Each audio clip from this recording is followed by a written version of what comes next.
Balotelli, Aguero!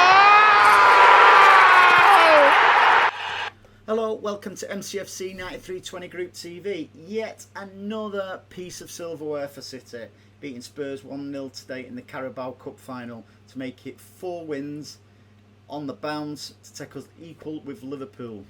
Absolutely brilliant today. So many positives. There really was. Nice strong lineup from Pep. I hope he goes with that against Paris Saint-Germain. This Wednesday.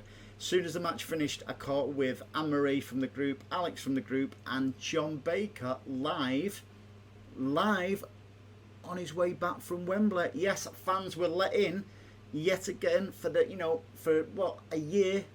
First time back. This is what the guys had to say. Hello, welcome to MCFC 9320 Group TV podcast.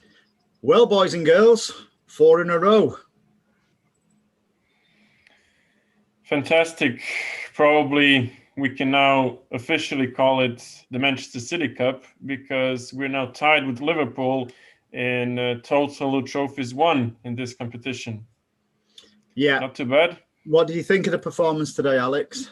Especially the first half, creating chance after chance after chance. The first half was pretty poor.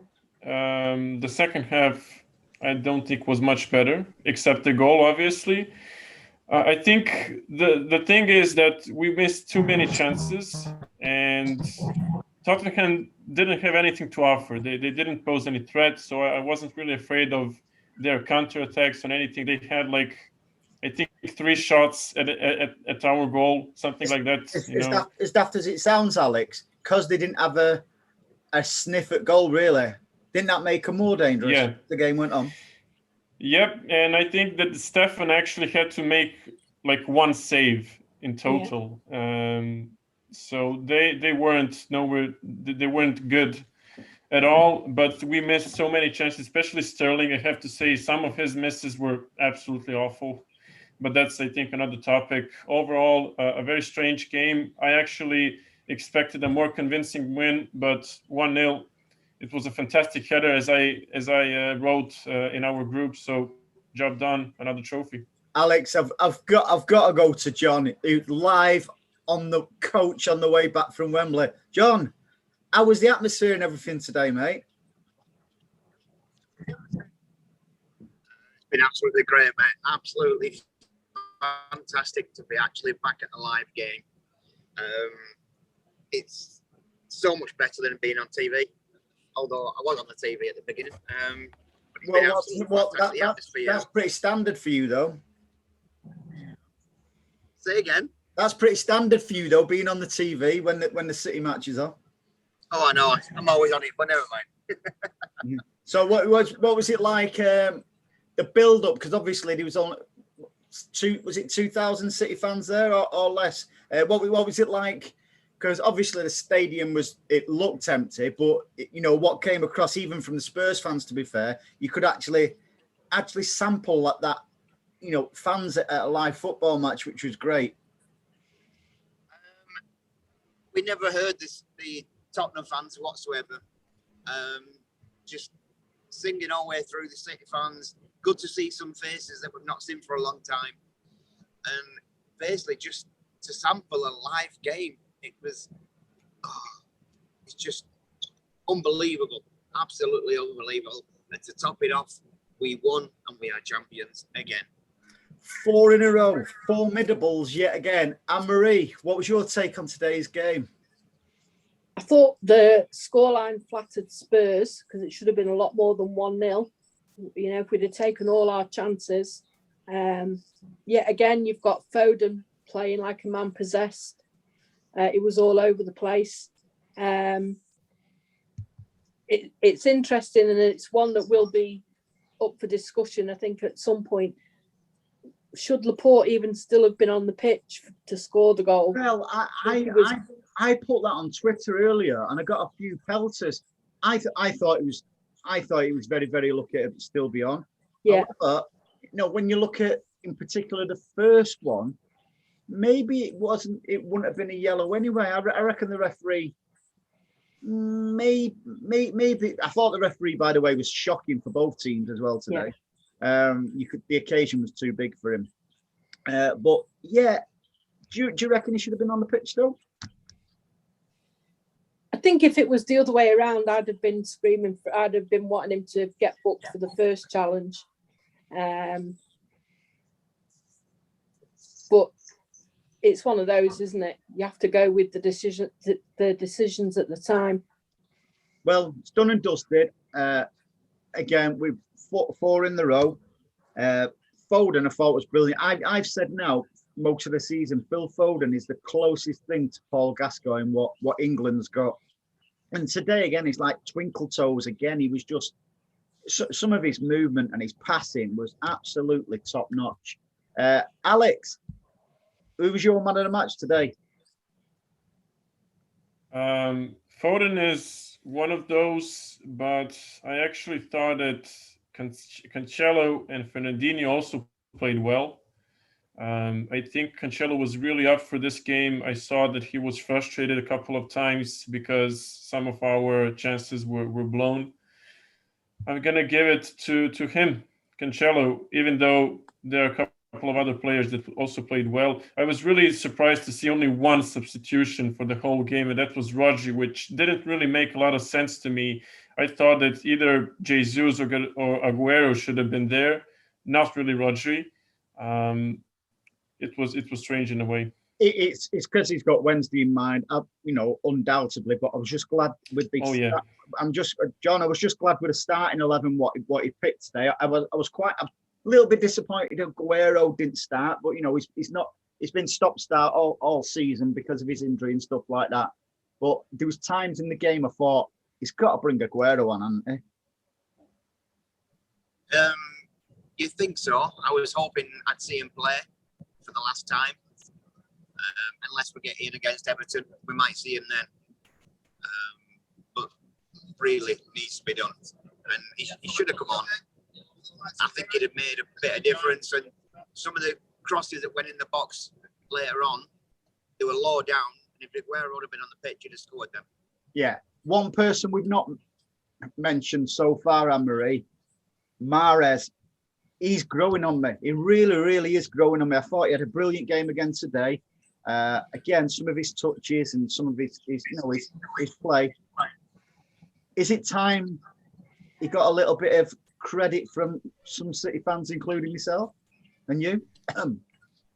I think that there are times when, you can see exactly why we bought him. But, I think they gave him man of the match today and he wasn't. I thought it was between him and Foden, to be fair. I thought... No, I would agree with Alex. I thought Cancelo had a great game today. See, isn't it funny how City fans think, well, not just City fans, football fans in general. I thought Cancelo had a few dodgy spells today. I would have undoubtedly started with Zinchenko today, who I think is our best fullback, well, our best left back anyway. I was surprised there, so that I think that was an indication of who we will start with on Wednesday. Do you think? Yeah. Do you think he'll start with a out and out striker, or will he go with that false nine? Well, I think he seems to prefer going with the false nine at the minute. But for me, that's one of the issues we've got, is that because we haven't got an out and out striker on there. I mean, and even when we start with Jesus, I'm not convinced, because 9 times out of 10, if the ball's played into the middle, he isn't there. It's probably offside. Well, he is probably offside, but I think we'd put away more chances if we had a proper out and out striker. John, what have we done to Gabriel Jesus? I think, I'm not saying we're making a bad player out of him, but his goals per game was phenomenal. His assists was fantastic. It's just not the Gab Jesus that we've come to know. Is it our fault where we're playing him, or do you reckon he's just gone off the boil completely? No, he's just out of form. There's a few players out of form at the moment. The 2 games we've lost recently are the players that's out of form. The ones that's playing, the 3 up front, they just can't play together. because there's nothing shining from him whatsoever. Sterling played better today. He still had a few funny moments. See, I don't I think he think he did. played a lot better. I thought, and I thought he had a shocker today, Sterling. I really do. And Very disappointing. I'm not picking on him because we know what Sterling can do, but it's just like he even needs to go to Specsavers because he can't see players right in front of him and he just runs into them. Or yeah, but I don't know. like I just don't know with him. You watched it on telly, so I was watching Sterling more than other players to see what he was doing, and I saw a lot of the stuff he was doing. He was dragging players all over the place. So yeah, and I thought he worked hard today as well. I think his decision making is his issue. He doesn't seem to know when to make the pass. Definitely. Or when to take the shot. For example, whether that's within a confidence thing, I don't know. Alex, within the first 5 minutes, there was this great attack, and he just blew it. He should have passed it to Foden. I think Foden was also unhappy with that decision, and I think we could have scored our first goal back then. And I have a question now. Can we swap Raheem for Heung-min Son? Because I would do that deal. No. Why? What did Son do today? Not much, but I think that he could be a good replacement if we were to move him. I think the only way Son would leave Spurs is when Kane leaves them in the summer. He's not the same player without Harry Kane. Harry Kane today was completely off the pace from what we saw. I forgot he was on the pitch. I just thought Harry Kane. That was quite obvious today that he was just put on the pitch as a number, because that's the worst I've seen Harry Kane, especially against us, playing a long time. John, let's just, before we carry on with this, we've got PSG coming up on Wednesday. How are we going to tackle that? Apparently, Mbappe could be out as well. Would you prefer? I think he is. I've heard he's fine. Is that straight from Pochettino, what you've heard? Oh yeah, he rang me this morning. Did he? I thought he might. Have you been on PSG TV today? What? The coach seems really subdued. And are you sure there's people on there? It's not many on here. It's a double decker we're on. Ah, is it? Oh, and I lost you. Last time I had a double decker was a chocolate bar. There's the stairs. Oh, so are you in the basement of the coach? Yes, I'm in the basement. Oh, not in the boot though. You're not one of the high flyers. So, He's the poshest coach here, though. Is it? Yeah, it's got a microwave and everything. Is it? Yeah. Bloody hell. So, PSG on Wednesday. It's going to be a tough game. But do you think Pep will start with more or less the same personnel as today? Because I thought he went very, very strong today. I think he'll swap De Bruyne and Gundo around. So I think he'll play De Bruyne deeper and Gundogan further up. Do you think he'll start with Rodri? Yeah, I think he'll start with Rodri, and I think Bernardo will start as well. And we'll have Stones. I think he'll bring Stones in instead of Laporte. Look, I thought Laporte did okay today. To be fair, yeah, he won us the game. Of course he did. Yeah, not just that. I thought he's that's the best I've seen him for a while. I thought he looked a lot more commanding today than he has been all season.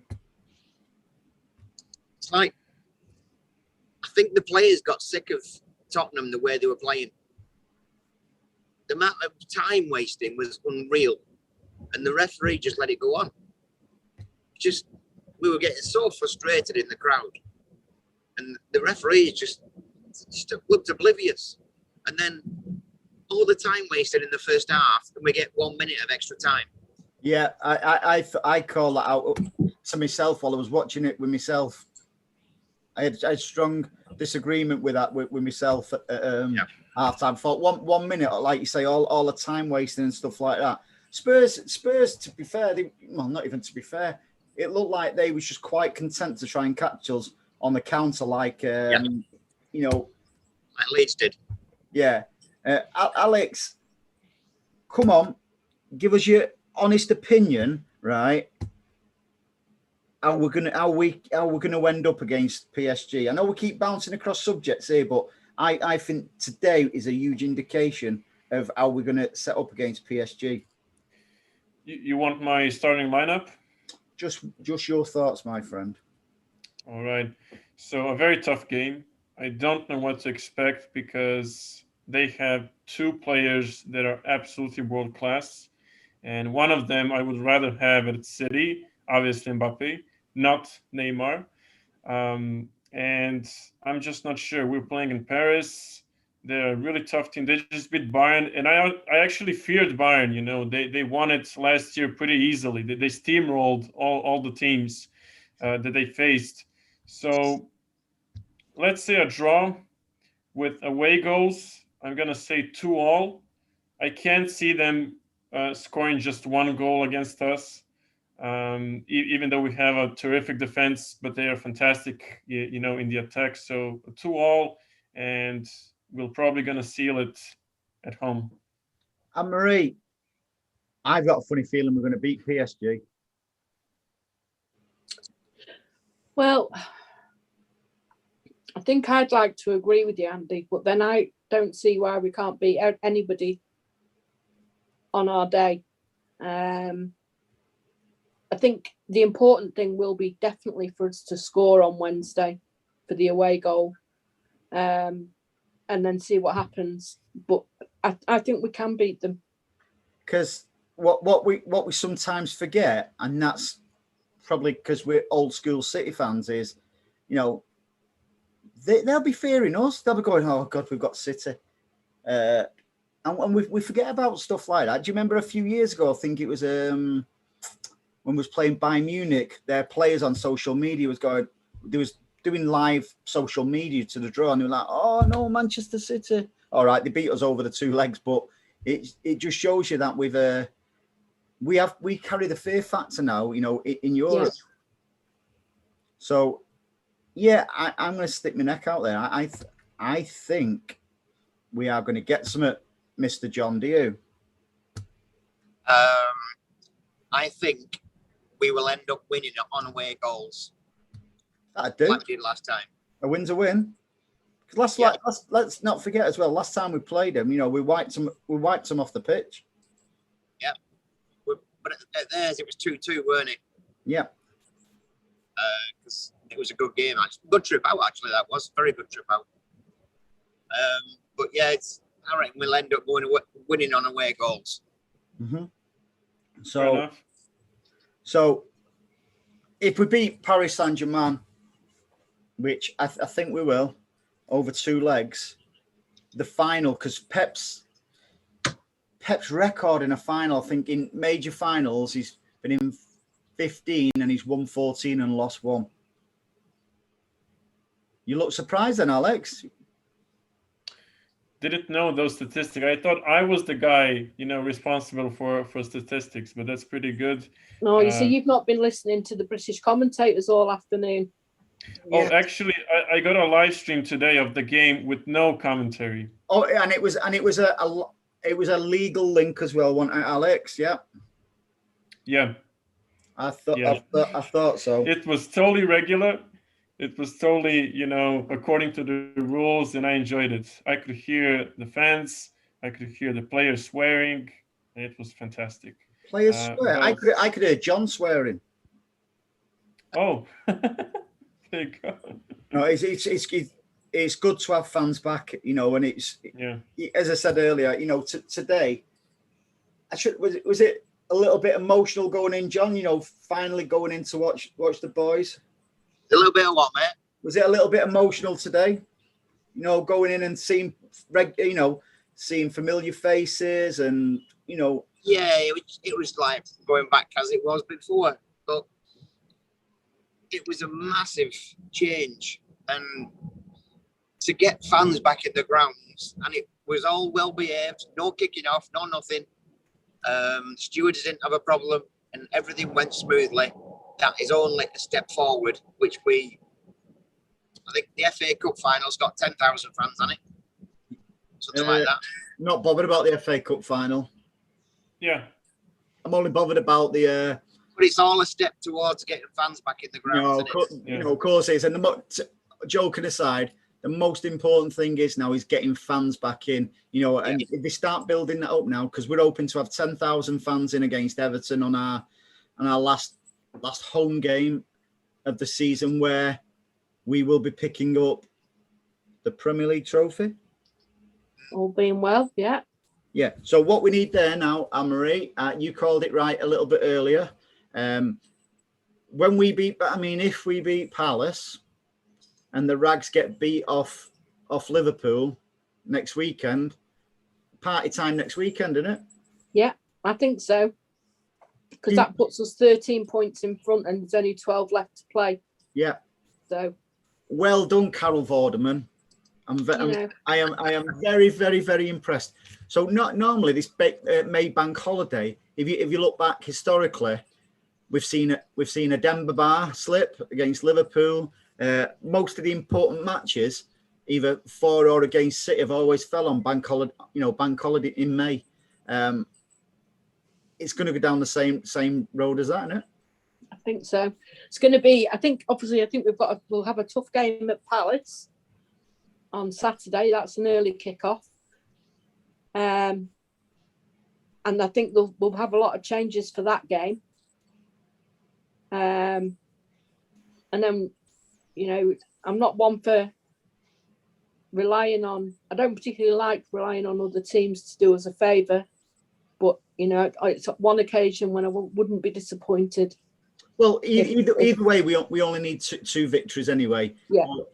Would you prefer 2 victories or 1 victory and a nice slip up for United? Nice slip up really would be. I'd like that. I have to be honest, because it'll make my weekend even better. Bank holiday weekend. That means an extra night on the alcohol. Exactly. Is that how it's going to pan out, John? No, I reckon United and Liverpool will draw, and I'll be happy with that. That'll do us though, won't it? Just about, I think it will. If we, because our goal difference is far superior anyway. Yeah. So that'd be pretty much done and dusted. Oh, who've you got going up the stairs there, John? Grab him. Tell him come to say hello. Say again. Who's that going upstairs? Get him on. Tell him come to say hello. That's the quietest City coach I've ever known. Oh, look at the blue lights though. Brilliant. Go and wake him up over there. Wake. Hey! So the next weekend is we've got this one out of the way now, Alex. So as we said earlier, four in a row. I won't put it past us to go 5 in a row next season. To make that history again, because that's all we seem to be doing every season, making history on all sorts of competitions. Like today, funnily enough, Fernandinho, that's his 6th League Cup win. And Aguero's. Although he didn't get on. He looked a little bit disappointed, Aguero, and rightly so. Do you think, Anne-Marie? I did. I thought that.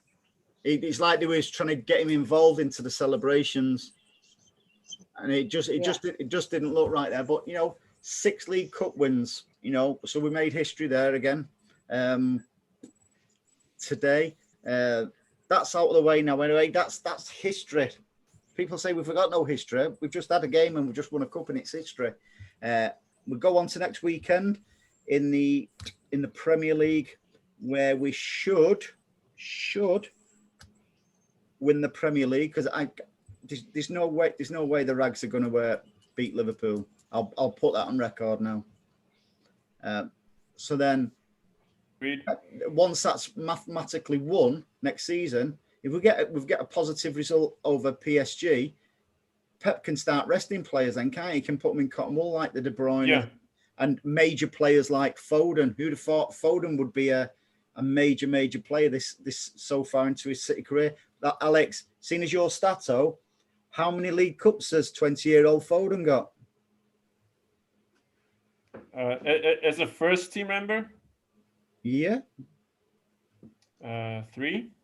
Oh, Stato's his wizard's not work. His wizardry's not working. That's 4. 20-year-old, 20 years of age, and he's got 4 League Cup winners' medals already. Not bad, that, John, is it? No, not bad at all, mate. Definitely not bad. He's doing well, and being people who say he should have gone out on loan and all that lot, he's been brought through the correct way. Pep was absolutely right, wanting to keep him, in and around, because we're seeing the fruits of that now. Because you imagine if he went out on loan and then he'd come back and then he'd have to start training with the players. But it's all him and De Bruyne now. They're almost, I nearly said telepathic then, almost telepathic, aren't they, these days? Yeah, they are. They've been playing together for a long time now. And Foden's only 20, but he's been in around the first team since he was 17. And, just to look at him, you can tell he's a Pep's player. Yeah. And Pep brought him on. And he's training with some of the best freaking players in the world. So why not? Some of the best players in the world, does that include Gabriel Jesus, Alex? Tough one, because it's our player. That's why I can't give you a straight answer, but no. So I know we touched on it earlier, Alex. Why is Gabriel Jesus? Does he seem to be going backwards? I think he is really frustrated with his output, and I can see that each time he plays. Don't know why there's like 2 certain things about Manchester City: Fernandinho getting a yellow card and Jesus being offside. And I don't know. I can't say, he is a young player, but not like Foden. Okay, there's a big difference. Foden is 20 and he looks pretty mature, while Jesus still makes some dodgy mistakes, and I don't know what's going on. I think he's having the same problems as Raheem Sterling, and that's probably something either in his head or something between them and the coach. I think we're losing this summer along with Aguero. People might think, what, you lose two of your main strikers in one season, but I can see obviously we know Aguero's going, but I can see Gab going as well, which would be a shame for me because he's still got so much to give for me. And Marie, I think we better start wrapping up. We're losing John a little bit, aren't we, in the night of London?